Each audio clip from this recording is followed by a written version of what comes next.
코로나19 지난 3년의 혹독한 시간을 거친 후에 위축된 예배는 회복되지 않고 있고, 개인적으로 고난을 당하고 있는 분들은 여기에 겸하여 더 큰 아픔을 당하고 있습니다.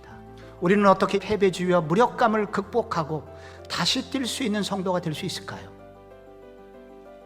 예수님이 십자가에 돌아가신 후에 제자들의 모습이 그와 같았습니다. 그런데 그때 부활하신 예수님께서 그들을 방문하셨습니다. 그런데 매우 신기한 일이 벌어졌습니다. 제자들이 갑자기 변화되기 시작한 것입니다. 소망 없음, 절망, 패배주의, 무력감으로 가득 찼던 제자들이 갑자기 신앙의 진초록의 정원을 맞이하게 된 것입니다. 무엇이 이들을 바꿔놓은 것일까요? 먼저 그들을 바꿔놓은 것은 부활은 실제적 사건이었다는 믿음이 그들을 변화시켰습니다. 예수의 제자들도 예수의 부활을 처음에는 믿지 못했었다는 것이 매우 중요합니다.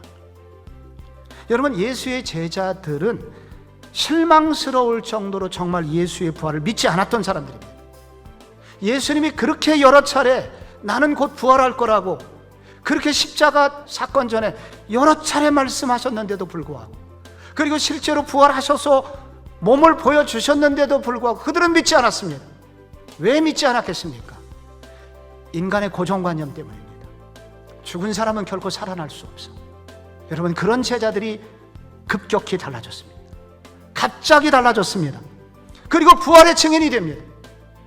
그리고 부활의 증인이 되다가 결국은 그들이 대부분 체포되어서 한 명을 제외하고는 전부 다 순교자가 되었습니다. 왜 그랬을까요? 예수의 육체적 부활이 사실이었기 때문입니다. 그들은 그것을 직접 보았기 때문입니다. 그러므로 사랑하는 성도 여러분, 오늘 이 복음서 저자의 외침을 의거하여 이 예수 그리스도의 육체적 부활을 믿을 수 있는 은혜를 달라고 기도하시기 바랍니다. 우리가 무기력을, 패배주의를 극복하고 새로운 출발을 하기 위해서 주님이 또 하나 우리에게 도전하시는 것이 있습니다. 그것은 어둠을 해결하시고 다시 시작하는 힘을 주시는 부활의 주님을 바라보라는 것입니다. 오늘 2절 말씀에 보면 안식 후 첫날 매우 일찍이 해 돋을 때에 그 무덤으로 가며라고 나와 있습니다. 예수님의 부활 시점에 해가 떴다는 것은 매우 중요한 의미를 가지고 있음을 마가복음을 읽어보면 알게 됩니다. 어둠을 다 짊어지신 그분이 이제 다시 부활의 새아침에 다시 나타나셨다는 것은 무슨 뜻이겠습니까? 우리는 죽어 마땅한, 그리고 어둠 끝에 지옥 가야 마땅한 존재들인데 우리의 모든 죄의 값과 이 지옥에 가야 되는 형벌을 예수님께서 다 짊어지고 가신 그분이 그 죄값을 다 갚으셨다는 얘기입니다. 그래서 이제 나오시게 되었다는 것입니다. 그 결과 바로 예수의 부활을 믿는 사람들에게 새아침이 열리게 되었다는 것입니다. 우리를 묶고 있었던 모든 어둠, 우리로 뛰지 못하게 묶고 있었던 우리의 모든 사슬들을 해결하셨고, 우리에게 다시 시작할 수 있는, 다시 뛸 수 있는 그런 은혜를 주시기 위하여 예수님은 부활하셨다는 것입니다. 이것이 바로 부활의 역사인 것입니다. 마지막으로 새 출발을 하려면 찾아오시고 동행하시는 부활의 주님을 만나야 합니다. 부활하신 예수님은 낙심한 제자들을 일일이 찾아가서 예수님은 그들을 만나주셨습니다. 왜 그렇게 하셨습니까? 그것은 우리의 문제가 각각 다르기 때문입니다.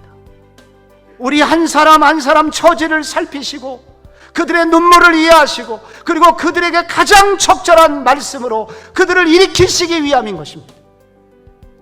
그런데 그 부활하신 주님은 오늘도 예수님과 똑같은 보혜사 성령님을 보내어서 지금도 우리를 그렇게 방문하신다고 말씀하십니다. 그러므로 우리에게 할 일이 있습니다. 그 부활의 주님을 초대해야 합니다.